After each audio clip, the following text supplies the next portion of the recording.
अगर आपकी vitamin B12 की रिपोर्ट अभी अभी आई है और आप सिर्फ उसमें लिखी नॉर्मल रेंज को देखकर यह तय कर रहे हैं कि सब कुछ ठीक है या नहीं, तो फिर थोड़ा रुक जाइए। विटामिन B12 की रिपोर्ट को समझना इतना आसान नहीं होता जितना आप समझ रहे हैं। कई बार रिपोर्ट नॉर्मल दिखती है लेकिन शरीर में कमी के लक्षण यानी कि डिफिशियंसी सिम्टम्स मौजूद होते हैं। वही कुछ लोगों में वैल्यूज कम होने के बावजूद भी कोई खास परेशानी नहीं देखी जाती। इसलिए केवल एक नंबर देखकर निष्कर्ष निकालना सही नहीं है। इस वीडियो में हम आसान भाषा में समझेंगे कि विटामिन B12 रिपोर्ट को सही तरीके से कैसे पढ़े और किन बातों का ध्यान रखना चाहिए। तो आइए बिना देरी किए आज के वीडियो की शुरुआत करते हैं। सबसे पहले बात करते हैं रिपोर्ट में आने वाली वैल्यूज के बारे में।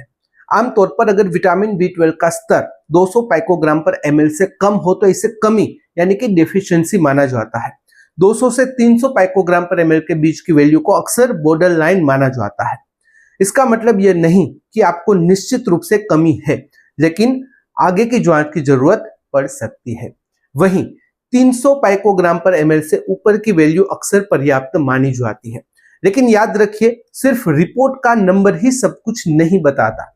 डॉक्टर हमेशा आपकी पूरी स्थिति को देखकर ही निष्कर्ष निकालते हैं।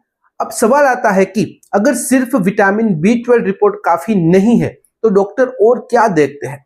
कई बार डॉक्टर CBC, MCV और फोलेट यानी कि विटामिन B9 की जांच भी करवाते हैं। इन टेस्ट से यह समझने में मदद मिलती है कि शरीर में खून की कमी या दूसरी पोषण संबंधित समस्या तो नहीं है।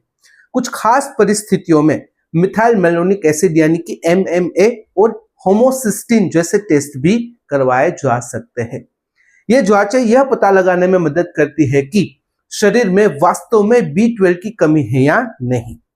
अगर आपके हाथ पैरों में झुनझुनी होती है, सुन्नपन महसूस होता है, बहुत ही ज्यादा कमजोरी रहती है, जल्दी थकान लगती है, याददाश्त या फिर ध्यान लगाने में दिक्कत होती है, जिभ में दर्द या फिर लालपन रहता है या फिर एनीमिया की समस्या है, तो विटामिन B12 रिपोर्ट को और भी ध्यान से समझना काफी जरूरी हो जाता है, क्योंकि ऐसे लक्षण कई बार विटामिन B12 की कमी से जुड़े हो सकते हैं।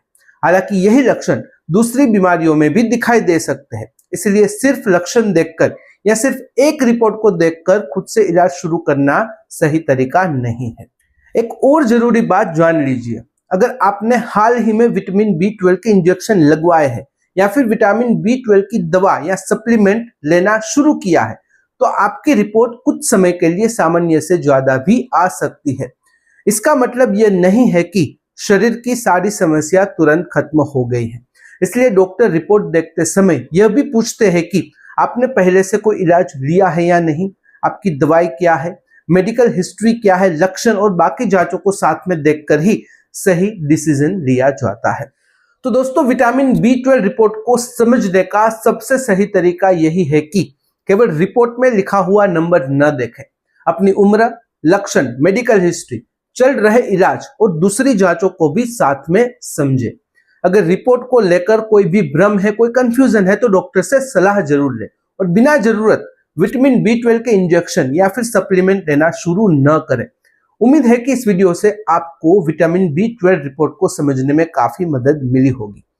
अगर वीडियो पसंद आया है तो इसे लाइक कर दीजिए, अपने दोस्तों के साथ, अपने परिवार के साथ इसे शेयर कर दीजिए और ऐसे ही स्वास्थ्य संबंधित वीडियोस के लिए हमारे चैनल को सब्सक्राइब कर दीजिए।